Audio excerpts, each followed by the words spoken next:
औज़ुबिल्लाहिमिनश्शैतानिर्रजीम बिस्मिल्लाहिर्रहमानिर्रहीम। Circular motion के एक और टॉपिक के साथ जो कि बहुत ही इम्पोर्टेंट लॉन्ग क्वेश्चन है हमारे स्टडी के हवाले से, इस क्लास के हवाले से, उसके साथ एक दफ़ा फिर से हम एक छोटी सी वीडियो के साथ आपके सामने। आज का जो हमारा टॉपिक है that is a must thing in any circular motion कि हम अगर किसी भी चीज़ को एक सर्कुलर पाथ में घुमा रहे हैं तो सर्कुलर पाथ में घूमने की सबसे बड़ी वजह क्या है? कौन-सी ऐसी फ़ोर्स है जो उसको सर्कल में घूमने पे मजबूर कर रही है, जो हमारी हेल्प कर रही है उसको सर्कुलर पाथ में घुमाने की? तो ये सारी चीज़ें जो हैं वो एक ही वर्ड पे आती हैं that is known as centripetal force. तो आज का जो हमारा टॉपिक है वो सेंट्रीपिटल फोर्स के बारे में है और सेंट्रीपिटल फोर्स एक ऐसी फोर्स है, a must force which is needed to bend the normally straight path of a particle into a circular or curved path that is known as centripetal force। तो एक ऐसी फोर्स जो किसी भी body को सर्कुलर पाथ में घुमाने पे मजबूर कर दे या किसी भी स्ट्रेट लाइन को एक कर्व पाथ में कन्वर्ट कर दे, तो ऐसे पाथ को या ऐसी फोर्स को बेसिकली हम कहते हैं सेंट्रीपिटल फोर्स। बहुत ईज़ी है, हमारे लिए मुश्किल नहीं है, लेकिन हमारी कोशिश यही होती है कि हम हर टॉपिक को अपने लिसनर्स के लिए और अपने व्यूअर्स के लिए आसान से आसान बना सकें ताकि वो इससे फ़ायदा उठाएँ और जितना ईज़ी वे में हम उसको बता सकें, उतना ईज़ी वो उसके लिए हम एक्सप्लेन भी कर सकें ताकि उनके कॉन्सेप्ट्स भी क्लियर हों और वो भी इस टॉपिक को कहीं पे अगर लिखना हो, क्वेश्चन अटेम्प्ट करना हो तो ईज़ी वे में उसको अटेम्प्ट कर सकें। तो first thing is this is a important long question, this is a very important long question और इसमें इसके काफ़ी सारे चांसेस हैं बोर्ड के पेपर में आने के लिए। सो इसके ऊपर हमने कोशिश की है कि हम इसको इन रिटन फॉर्म आपके लिए लेके आएँ और उम्मीद है हमें कि आपको ये कोशिश पसंद आएगी। अगर कोई ऐसी चीज़ जो आपको समझ नहीं आती तो काइंडली नीचे कमेंट्स में आप मेंशन कर सकते हैं। आप कमेंट्स में मेंशन करेंगे तो हमारे लिए भी ईज़ी हो जाएगा। हम उसको किसी नए वे में अपनी नई वीडियो में एक पोर्शन बना के ऐड अप कर देंगे और साथ में हम उसको एक्सप्लेन कर देंगे तो और आपका कॉन्सेप्ट क्लियर कर देंगे। ठीक है? या हम आपके जो रिप्लाइज़ हैं उनका कमेंट में उन्हीं के रिप्लाई में आपको क्लियर कर देंगे कि what this thing is about. खैर हम अपने टॉपिक से दूर नहीं जाते, टॉपिक की तरफ वापस आते हैं। तो किसी भी पार्टिकल की मोशन को अगर हम किसी सर्कुलर पाथ में लेके जाना चाह रहे हैं, तो उसके लिए हमें बड़ा सिंपल सा काम करना पड़ेगा। सबसे पहले तो कुछ एग्ज़ाम्पल्स हैं आपकी बुक पे गिवन जो हम बता देते हैं। जैसे फॉर एग्ज़ाम्पल आर्टिफ़िशियल सैटेलाइट्स हैं, नेचुरल सैटेलाइट्स हैं। आर्टिफ़िशियल और नेचुरल सैटेलाइट में क्या डिफ़रेंस होता है? नेचुरल सैटेलाइट्स वो हैं which are not man made जो खुदा ने बनाई हैं या which are made by the God almighty. तो आर्टिफिशियल वो हैं जो हम लोगों ने बनाई हैं जैसे सैटेलाइट्स हैं। कहते हैं उनको सैटेलाइट्स ही हैं हम लोग क्योंकि ऐसी चीज़ जो किसी भी प्लेनेट के इर्द-गिर्द या किसी भी चीज़ के इर्द-गिर्द घूम रही है they are known as satellites. हमारे पास बहुत सारी सैटेलाइट्स हैं जिन्हें जीपीएस के लिए भी यूज़ करते हैं, जिन्हें हम डिफरेंट चीज़ों के लिए यूज़ करते हैं। They all are if they are man made then they are known as artificial satellites. और अगर they are not man-made, just like moon, ठीक है, just like planets for the solar system, just like for the galaxy, our planets are moving around that one sun, and then the moon is revolving around the earth, and similarly other planets have number of moons as well, they are revolving around them। तो ये सारी की सारी हमारे पास nature satellites हैं। अब हम लोगों ने इसकी बात भी कर ली, इसमें हमारे पास पार्टिकल्स आते हैं, जैसे हमने स्ट्रक्चर ऑफ द एटम पढ़ा है, एलिमेंट पढ़ा है, उसमें भी आपके पास डिफरेंट पार्टिकल्स हैं, जैसे इलेक्ट्रॉन्स हैं, they are moving around and around. इसी तरह से गाड़ियों में आपके पास जो है फ्लाइंग शीप शाफ्ट जो होते हैं, फ्लाई व्हील्स हैं, उन सब में हमारे पास कहीं ना कहीं सर्कुलर मोशन इन्वॉल्व है और उन सबको सर्कुलर मोशन में रखने के लिए हमारे पास सेंट्रीपिटल का फोर्स का होना जरूरी है। तो लेट्स से कि हमारे पास एक पर्सन है जो इस एक स्ट्रिंग के साथ उसने मैस अटैच किया है और उसको कंटिन्यूअसली वो एक सर्कुलर मोशन में मूव करवा रहा है, सर्कुलर मोशन में वो मूव कर रहा है और इसी सर्कुलर मोशन के साथ हम उसको यहाँ पे टू दिस पर्सन एक फोर्स अप्लाई कर रहे हैं जो कि इस स्ट्रिंग को यहाँ से एक कंटिन्यूअस मोशन में रहने के लिए फोर्स अप्लाई कर रहा है, या यूं कह सकते हैं कि जो पर्सन इस मैस को यहाँ से सेंट्रीपिटल फोर्स अप्लाई कर रहा है। अब जब तक ये strip as it is move करती रहेगी और ये पर्सन इस पे फोर्स लगाता रहेगा तो दिस होल थिंग और this mass particle will be in the circular motion for so on. But as soon as अगर हम इस स्ट्रिप को या इस रोप को हम डिस्कनेक्ट कर देते हैं, इसको हम स्ट्रैप कर देते हैं, काट देते हैं, तो उससे क्या होगा कि आपके पास ये जो पार्टिकल है ये मजीद इस सर्कुलर पाथ में मूव नहीं कर पाएगा। क्यों नहीं कर पाएगा? क्योंकि जो जिस पोर्शन से हम इसको फोर्स अप्लाई कर रहे थे, वो फोर्स तो अब इसका पोर्शन रहा ही नहीं। और अगर हम वो पोर्शन या वो फोर्स हटा देते हैं, तो दिस विल डिस्कनेक्ट एंड ये इसी पाथ से एक टेंजेंट बनाता हुआ अपनी डायरेक्शन में स्किप कर जाएगा। ठीक है, और ये जरूरी नहीं इस पाथ पे किसी भी through out the circular motion कोई भी पॉइंट कोई भी जगह कंसिडर कर लें, तो अगर आप उस पॉइंट को डिस्कनेक्ट करते हो या आप सेंट्रीपिटल फोर्स को खत्म कर देते हो, तो that particle, that mass or that any body जो जिसको भी आप कंफर्म कर रहे हो, that will shoot away from the circular path in a very straight line known as tangent to the circle. Tangent इसको इसलिए कहते हैं क्योंकि जो सेंट्रल पोर्शन होते हैं, उस सेंट्रल पोर्शन के साथ इसका जो एंगल बन रहा होता है, that angle is a perpendicular, या वो हम यूं कह सकते हैं कि वो 90 डिग्री होता है। 90 डिग्री की बेस पे हम ये कहते हैं कि वो हमारे पास टेंजेंट है। ठीक हो गया? यहाँ तक तो एक हमारे पास बात कंफर्म आ गई कि अगर हमने किसी भी चीज को सर्कुलर पाथ में रिवॉल्व करना है, तो हमें सेंट्रीपिटल फोर्स उसको प्रोवाइड करना जरूरी है। अगर आप सेंट्रीपिटल फोर्स उसको प्रोवाइड नहीं करोगे, तो that thing will just go of from the circular motion. Just like 5.5b, यहाँ पे हम इसको फोर्स अप्लाई कर रहे हैं, इस पॉइंट पे हमने फोर्स को डिस्कनेक्ट कर दिया। अब जिस पॉइंट पे हम फोर्स को डिस्कनेक्ट कर रहे हैं, वो पोर्शन अब वहां से मजीद स्ट्रेट लाइन में कंटिन्यू करने की बजाय, वही चीज आपके पास एक सॉरी सर्कुलर पाथ में कंटिन्यू करने की बजाय, वो चीज एक straight path towards the point B वहां से स्किप कर जाएगी। और इस पॉइंट को आप देखो जाए तो हमारे पास यहाँ से ये सेंट्रल पोर्शन है, इसके साथ जो एंगल बन रहा है वो यहाँ पे भी परपेंडिकुलर है, और ड्यू टू परपेंडिकुलर से that this line is tangent to the circle. ठीक है, तो ये हमारे पास इस तरह से हम डिफाइन कर सकते हैं कि कोई भी चीज जब मूव करती है, तो it does have a velocity, it does have an acceleration, और डिस्प्लेसमेंट तो ऑब्वियसली कवर हो ही रहा है, सारी चीजें हैं। तो अब इन सब चीजों को हम लेके आते हैं अपनी कैलकुलेशन की तरफ। हम प्रूफ कुछ करना चाह रहे हैं कि we can calculate this centripetal force in a very mathematical and easy way. तो उसके लिए हम सबसे पहले तो ये डिस्कस करते हैं, कोई भी चीज अगर मूव कर रही है, तो that thing must be covering some displacement. Displacement cover कर रही है, तो उसके साथ साथ हमें ये भी पता होना चाहिए कि ये तो सर्कुलर पाथ है, और सर्कुलर पाथ में तो आपके पास जो है वेक्टर क्वांटिटीज आती नहीं। सो अगर मैं बात करूं, तो this is moving with a uniform speed. ठीक हो गया? हम यूनिफॉर्म स्पीड की बात तो कर सकते हैं कि हमारे पास लेट्स से 1 मीटर पर सेकेंड या 2 मीटर पर सेकेंड से एक बॉडी मूव कर रही है कंटिन्यूसली, उसका magnitude through out the motion same है। दैट मीन्स इस पॉइंट से लेके इस कंप्लीट सर्कुलर पाथ में जो मैग्नीट्यूड ऑफ द स्पीड है, वो हमारे पास सेम है। अगर 1 मीटर पर सेकेंड है, तो 1 मीटर पर सेकेंड ही रहेगी। अगर 2 मीटर पर सेकेंड है, तो 2 मीटर पर सेकेंड ही रहेगी। उसमें कोई चेंज नहीं आएगा। बट क्योंकि ये बार बार अपनी डायरेक्शन चेंज कर रहा है, और डायरेक्शन चेंज करने का मतलब ये है कि हमें इसको वेलोसिटी तो कह नहीं सकता, क्योंकि ये डायरेक्शन चेंज कर रहा है।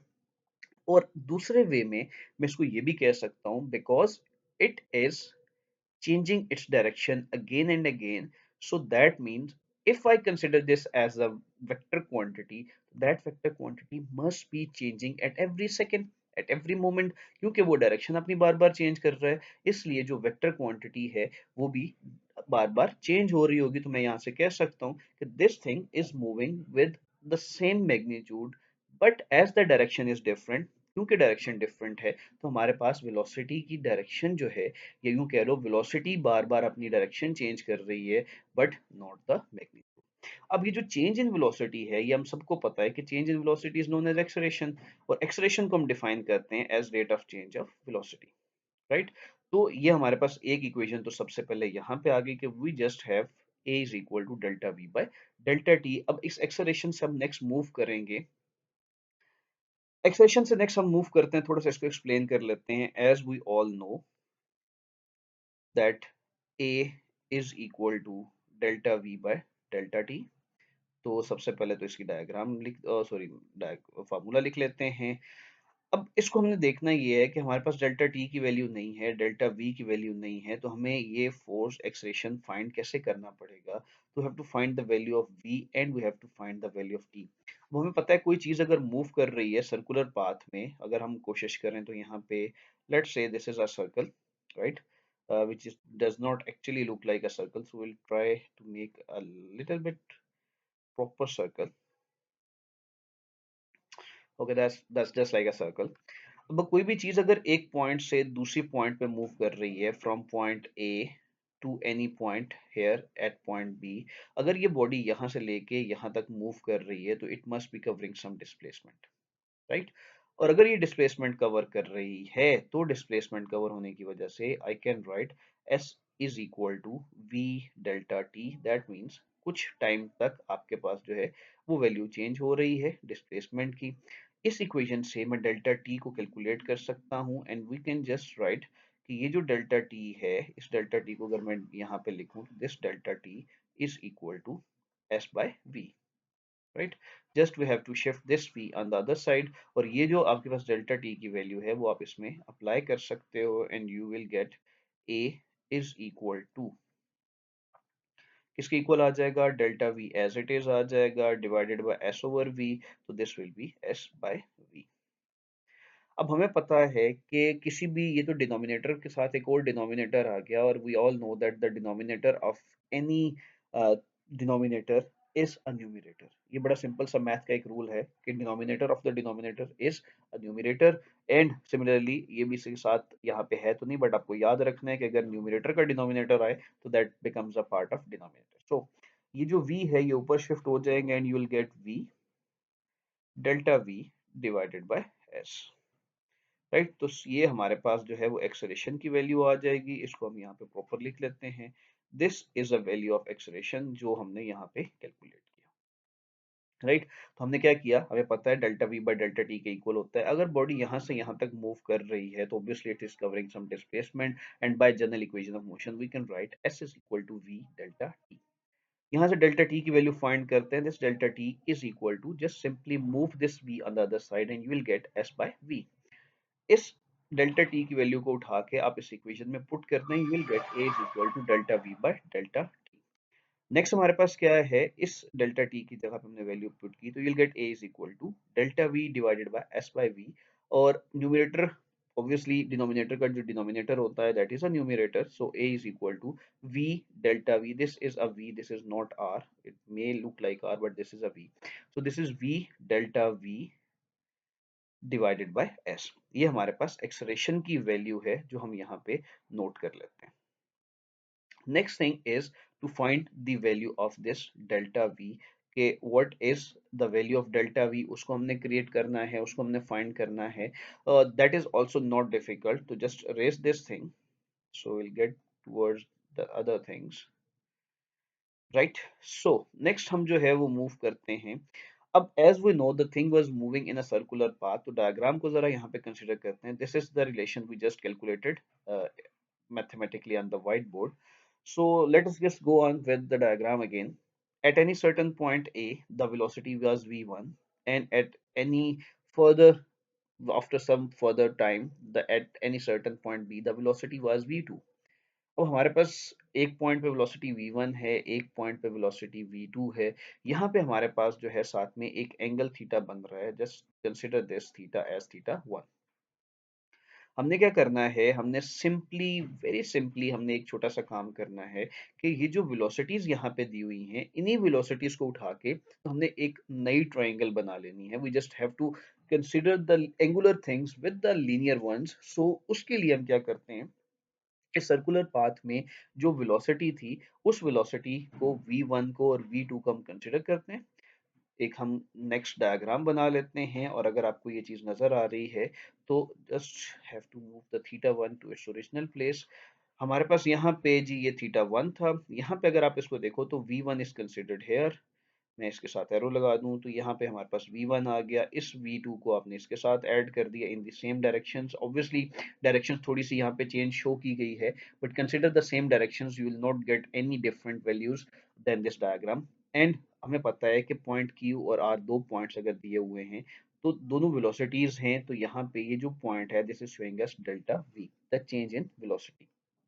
अब यहाँ पे जो एंगल थीटा 1 था, यहाँ पे हम उसको थीटा 2 कह देते हैं, कि यहाँ पे जो एंगल बन रहा है दैट इज थीटा 2। अब यहाँ पे एक इंपॉर्टेंट चीज जो बहुत इंपॉर्टेंट है, दैट इज कि जो ट्रायंगल्स हम बना रहे हैं उसको हमने आइसोसेलेस ट्रायंगल्स बनाना है। राइट। हमने कौन सी ट्रायंगल्स बनानी है, हमने आइसोसेलेस ट्रायंगल्स। दैट मीन्स कि अगर उनके एंगल्स इक्वल हैं तो उनके जो आर्म्स हैं वो भी इक्वल होंगे, या यूं कह लो कि अगर हमारे पास आइसोसेलेस ट्रायंगल की हम बात करें तो उन दोनों के जो एंगल्स और साइड्स हैं वो एक दूसरे के इक्वल होते हैं। अब अगर इक्वल हैं तो let us just relate these equations या these diagram with this diagram. यूं कह लो या आप यूं कह लो कि हम दोनों की वैल्यूज को आपस में कंपेयर करते हैं। जब आप कंपेयर करोगे तो वेरी सिंपल वे हम इसको यूं कुछ कंपेयर करते हैं। As we know theta one and theta two are equal. तो let's just remove these things from here and just go on again and again. यहाँ पे अब हमारे पास एक पॉइंट ए था और एक पॉइंट हमारे पास पॉइंट बी था, यहाँ पे हम बना रहे थे थीटा वन, राइट। और इसी तरह से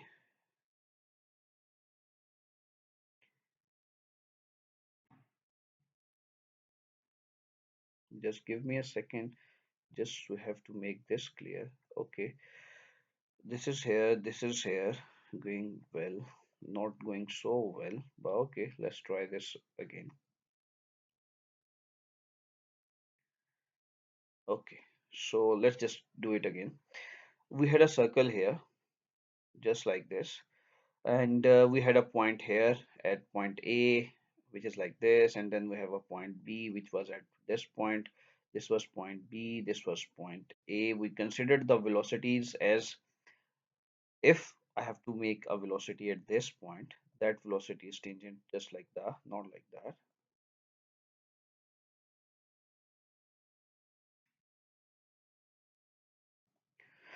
Sorry for the inconvenience. Actually, I was trying to draw some good diagrams, which were not going any good. But okay, हमने एक सर्कल को यहाँ पे कंसिडर किया जिसमें हमने थीटा वन कंसिडर किया, और हमने ये कहा एक डिफरेंट पॉइंट्स, एक पॉइंट पे इसकी वेलोसिटी v1 थी and at second point its velocity is v2। But at the same time अगर हम यूं बात कर लेते हैं कि इन्हीं की वेलोसिटी v1 और v2 को अगर हम इस तरह से एक दूसरे के साथ रख के तो एक डेल्टा v फाइंड कर लेते हैं, दैट मीन कि इसी v1 और v2 को हमने कैलकुलेट करके इन्हीं को रख के हम एक सेकेंड ट्रायंगल बना रहे हैं, और हम इन दो ट्रायंगल्स को आपस में कंपेयर कर लें तो we will get theta one is equal to theta two. क्यों? क्योंकि जो ट्रायंगल्स हैं वो हमारे पास आइसोसेलेस ट्रायंगल्स हैं, और आइसोसेलेस ट्रायंगल्स मींस के उनके एंगल्स ये हैं, वो दोनों आर्म्स के दरमियान में जो एंगल बन रहे हैं दे आर सेम। अगर एंगल सेम है तो फ्रॉम दिस डायग्राम अगर हमारे पास डिस्प्लेसमेंट s है और उसका रेडियस r है तो आई can right s over r is equal to, on the other side अब यहाँ पे ये डेल्टा v है and this is v1। v1 and v2 are equal क्योंकि दोनों सेम वेलोसिटीज हैं, यूनिफॉर्म यूनिफॉर्म वेलोसिटी थी, लेकिन डायरेक्शन चेंज थी जिसकी वजह से हम इसको यूनिफॉर्म नहीं कह रहे थे। Otherwise the magnitude of v1 and v2 is same, so we have to write delta v by v।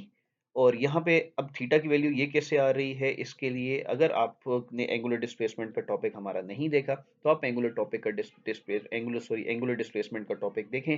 वहाँ पे हमने theta is equal to this thing, ये हमने बड़ी क्लियरली वहाँ पे एक्सप्लेन किया है। उसके बाद आप कंटिन्यूस करें इस लेक्चर को। अब हमारे पास ये दो इक्वेशंस हैं, हमने इन दो आइसोसेलेस ट्रायंगल्स को रिलेट कर लिया and we are with s over r is equal to delta v by v।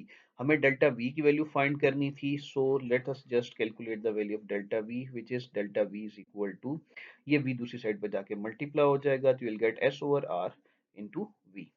अब if you are getting s over r into v, this is the value for delta v। ये delta v की value हमने यहाँ पे इस equation में put करनी है, जिसके लिए हमने यहाँ पे क्वेश्चन मार्क लगाए थे कि हमारे पास इसका आंसर क्या आएगा। तो अगर ये वैल्यूज हम इस इक्वेशन में पुट करेंगे तो व्हाट यू विल गेट, उसके लिए हम थोड़ा सा देख लेते हैं। a is equal to v delta v over s। हम यहाँ पे थोड़ी सी जगह बना लेते हैं और उसमें हम इसको एक्सप्लेन कर लेते हैं। Okay, let us write the value again which is a is equal to v by s as it is, जो कि हमें यहाँ पे गिवन है, and delta v is all about s over r into v। और ये हमारे पास equation complete हो जाती है। ये वाला s जो है वो इसके साथ कैंसल आउट हो गया और आपके पास जो a आ रहा है that is v into v square by r, right. तो हम a जो है this a is actually the expression for a circular thing. तो अगर हम सेंट्रीपिटल फोर्स पढ़ रहे हैं तो सेंट्रीपिटल फोर्स के लिए जो एक्सेलरेशन है वो तो सेंट्रीपिटल एक्सेलरेशन होना चाहिए, और यहाँ पे जो हम वैल्यू हमें फाइंड हो रही है V square by R, this centripetal acceleration, और you can say this acceleration is known as centripetal acceleration. ठीक है, तो ये हमारे पास सेंट्रीपिटल एक्सेलरेशन हो गया जो हमने कैलकुलेट कर लिया। बेसिकली हमने एक्सेलरेशन की वैल्यू फाइंड की है which is equal to V square by R. Right, यहाँ तक तो हो गया हमारे पास एक चीज। अब हम पहले सबसे पहली वाली बात दोबारा करते हैं कि अगर हमें किसी भी चीज को मूव करवाना है, किसी भी चीज को हमने देखना है कि वो चल रही है, तो हमें उस पर फोर्स लगानी पड़ेगी। मूव कराने के लिए फोर्स लगाना is an important thing again. तो अगर हम उसके ऊपर फोर्स लगाते हैं तो that thing will definitely move. Move करेगी तो हम दोबारा से अपने टॉपिक की तरफ जो है वो वापस चलते हैं। And we all know that if we apply a force on any body, तो by Newton's second law we can write F is equal to ma, right? अब F is equal to m है क्या है? Simple second law of Newton है, जो कि equation में use भी होता है ढेर सारी जगह पे, और हमने ये भी बताया this is known as second law of Newton as well.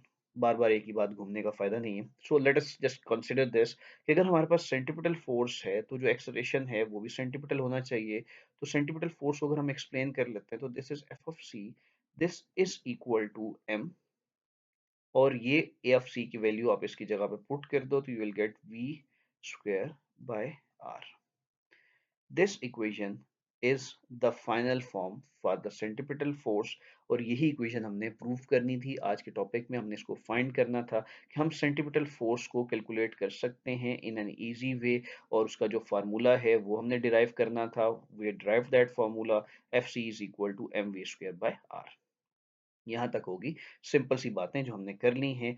अब यहाँ पे इशू ये है कि this V square is linear velocity, right? This is a linear velocity, लेकिन हम जब बात कर रहे हैं तो हम बात कर रहे हैं एंगुलर वन की। तो एंगुलर के लिए क्या करना पड़ेगा? एंगुलर के लिए हमें थोड़ा सा इसको चेंज करना पड़ेगा। As we all know v is equal to R omega.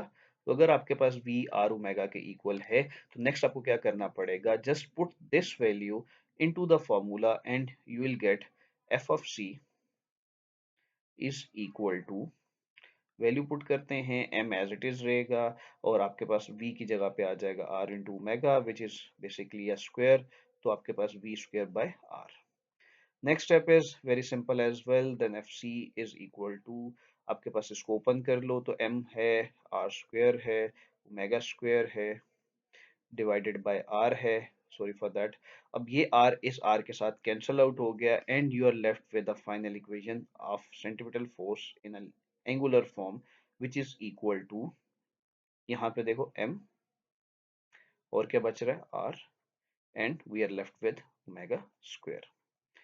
तो ये वो इक्वेशन है जो सेंट्रीपिटल फोर्स एंगुलर वे में है। This is the centripetal force with linear velocity and this is the centripetal force with angular velocity, right? ये जो velocity आपको शो हो रही है this is the angular velocity. तो हमने सेंट्रीपिटल फोर्स के दो फार्मूले फाइंड कर लिए, एक वो फार्मूला जो लीनियर वेलोसिटी के साथ है और एक वो फार्मूला जो एंगुलर वेलोसिटी के साथ है। यहाँ पे आपका सेंट्रीपिटल फोर्स का टॉपिक कंप्लीट हो जाता है। उम्मीद करता हूँ कि बहुत रुक रुक के हमने बहुत सारी चीजें हैं। This is a very difficult thing to write on a white board which is actually a virtual whiteboard, not a real whiteboard. So this is a bit difficult for me as well. थोड़ा सा difficult है इस पर लिखना, आपको समझाना।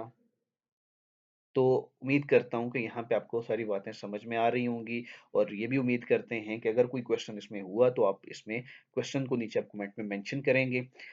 आज के टॉपिक में हम इतनी सी बात करते हैं, और काफ़ी सारी बातें हमने कर ली हैं, काफ़ी है आज के लिए। इंशाल्लाह बाकी मुलाकात होती है आपके साथ नेक्स्ट टॉपिक में। तब तक के लिए अल्लाह हाफिज़। दोबारा से बता दूं, सॉरी भूल गया, अपने दोस्तों तक इस वीडियो को शेयर ज़रूर कीजिएगा ताकि आपका भी फ़ायदा हो और आपके दोस्तों का भी फ़ायदा हो। उन तक शेयर कीजिएगा, लिंक शेयर करें, और उनको भी कहें कि ताकि उनका भी जो टाइम है वो इस पेंडेमिक में लॉस ना हो। अल्लाह हाफिज़।